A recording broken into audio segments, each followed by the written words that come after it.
So the cosmic microwave background is the thermal radiation left over from the Big Bang, from the birth of the universe, and it is polarized. So what does that mean? First of all, polarization. So it's thermal radiation.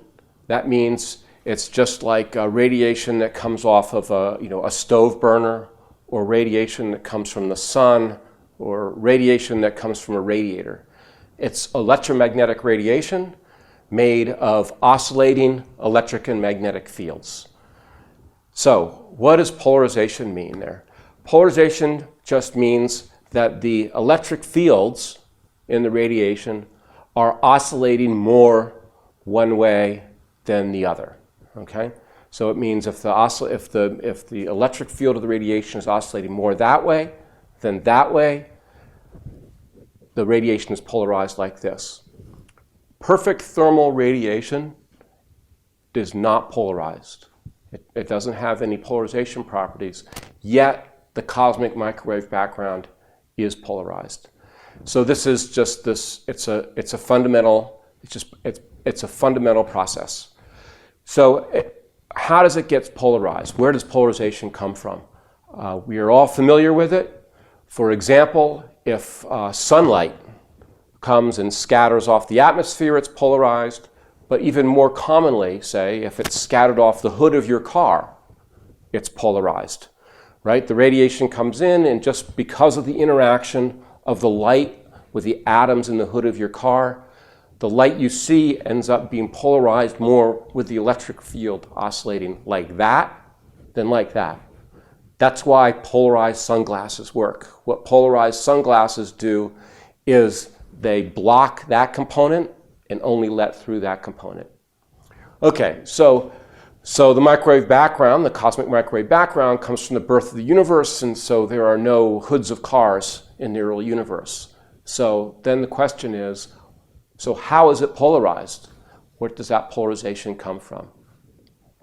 So the process through polarization is called Thompson scattering.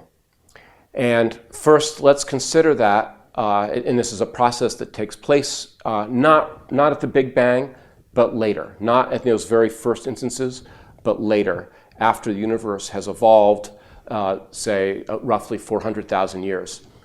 What happens, and here's how to picture it, is why is it polarized? Well, what is the universe at that time? It's a plasma with electrons, protons. They're coupled by the Coulomb interaction. They're scattering off the photons, and this whole plasma, this primordial photon baryon fluid, baryons just means protons in this case, this primordial photon baryon fluid is moving around. So let's look at one electron in there. Think about one electron. If you have an electron sitting here, and you have radiation from here and here coming at it, and this is hot. Okay, these sides are going to be hot, which means the electric fields are large over here, versus radiation from here and here, where the electric field is cooler. Okay, so the electric fields, so the temperature is cooler, so the electric fields are just smaller in amplitude. That's what it means. So it's hotter here, it's colder here. That's called the quadrupole. Now here's an electron sitting in the middle. Radiation comes in from here. The electron vibrates up and down like this. Radiation comes in top from bottom. The electron vibrates like this, but this isn't as intense. So it vibrates a little less like this than like this. That means when you're looking at me, you see it oscillating more like this, and you say it's polarized. So it takes this special situation of having what's called the quadrupolar distribution, which means hot here, cold here, vice versa, and electrons at a special moment to, and if you have this set up, you get polarized radiation.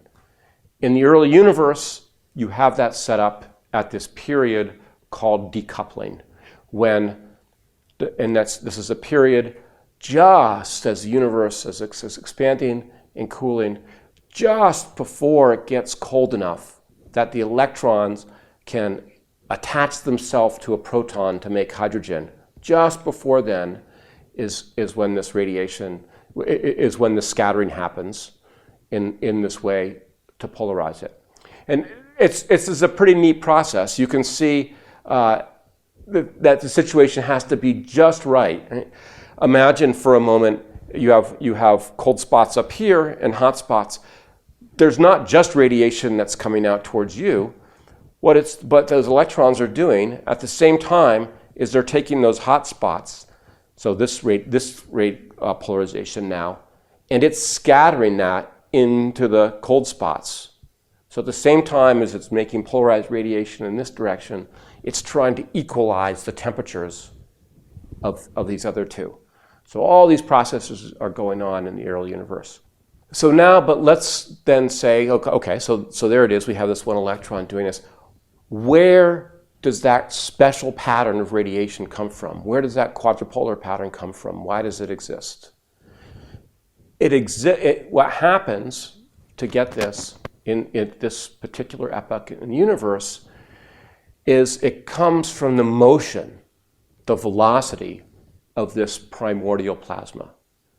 If it were just sitting there, you wouldn't get a quadrupolar pattern. But there's this plasma, this primordial plasma is moving. If you're an electron moving in this plasma, and and this is a little subtle, but if you go into the reference frame of the electron, you see, if the flow has certain characteristics, you see a quadrupolar pattern. So this is neat. All of a sudden, we have a new handle on the universe. Not only can we measure the variation in intensity of the radiation that we see, we can measure the variation in polarization. So whereas the intensity just tells us about just the way gravity is working and where this primordial plasma is, the polarization is telling us about the motion of the plasma. It's like a completely separate way to look at the early universe. We can, in fact, uncover the standard model of cosmology just by looking at the polarization or just by looking at the temperature. Either one of them can give us this information. They give us there's slightly different bits of information, but they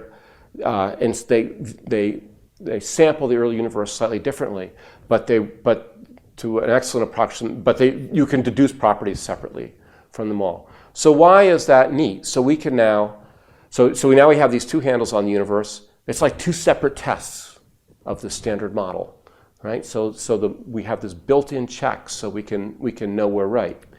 What is happening now, at looking to the future, as we have just now begun to really measure that polarization well. It's been measured fairly, in I think 2003 was the first measurement by the DAISY experiment, and then by the WMAP experiment saw this in enormous detail through the polarization, through its correlation with temperature.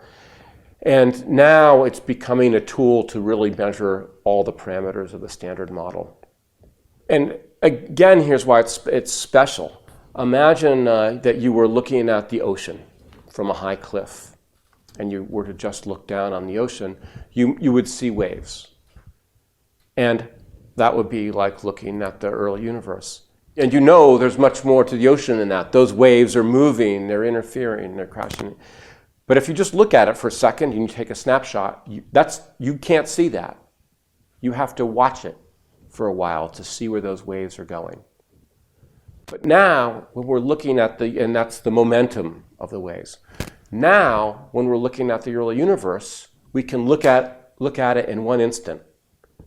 We see the temperature variations, and through the polarization, we see the velocities. So we get all that information at once without having to wait. So this is exciting. This is the forefront. There are a number of measurements now.